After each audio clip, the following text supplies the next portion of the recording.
Assalamualaikum warahmatullahi wabarakatuh.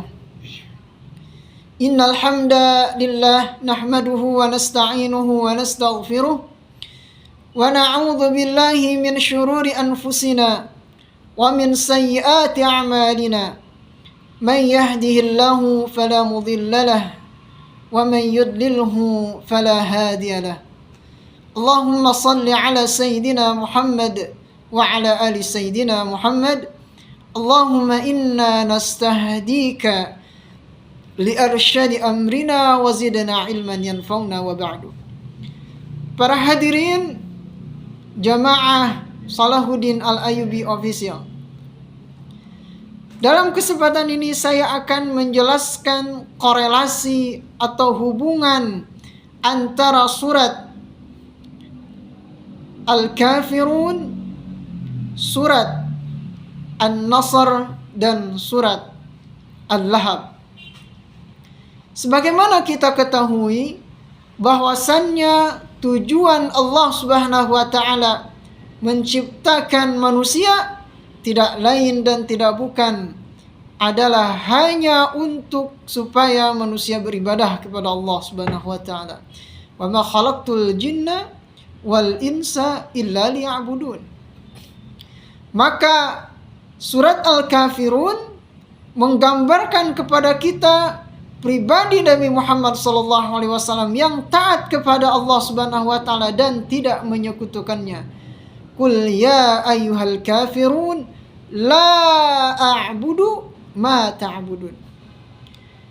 Maka kalau ada yang bertanya, apa balasan bagi yang taat dan apa balasan bagi yang tidak taat?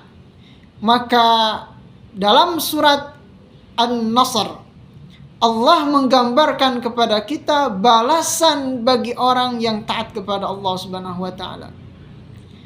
Bahwa orang yang taat kepada Allah Subhanahu wa taala akan diberikan kemenangan di dunia dan di akhirat. Idza jaa nasrullahi wal fath. Dalam surat ini Allah menggambarkan bahwa ketika Nabi Muhammad SAW taat kepada Allah Subhanahu wa taala, maka Allah Subhanahu wa taala memberikan ganjaran, memberikan balasan berupa kemenangan yang diraih oleh Nabi Muhammad SAW. Dan balasan bagi yang tidak taat kepada Allah Subhanahu wa taala kita bisa temukan jawabannya di dalam surat Al-Lahab. Allah mengatakan, Tabbat yada abi lahabi wa Tabbat yada abi lahabi wa tab. Celakalah bagi apa yang dilakukan oleh Abu Lahab, di mana dia dengan segala pengaruhnya, dengan segala apa yang dia miliki, dia menghalangi dakwah Nabi Muhammad SAW. Maka Allah mengatakan, tabat, celaka bagi engkau wahai Abu Lahab. Dan di ayat selanjutnya Allah mengatakan, sayasla naran dzatal lahab, bahwa balasannya bagi orang-orang yang tidak taat kepada Allah Subhanahu wa taala, yang menyekutukan Allah Subhanahu wa taala seperti Abu Lahab, maka dia akan masuk ke dalam nerakanya Allah Subhanahu wa taala. Sayaslana ranzatalahab.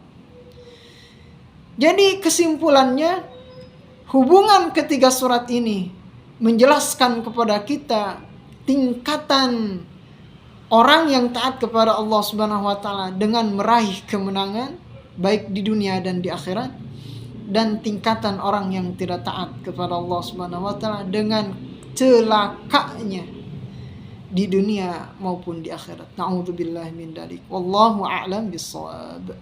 Assalamualaikum warahmatullahi wabarakatuh.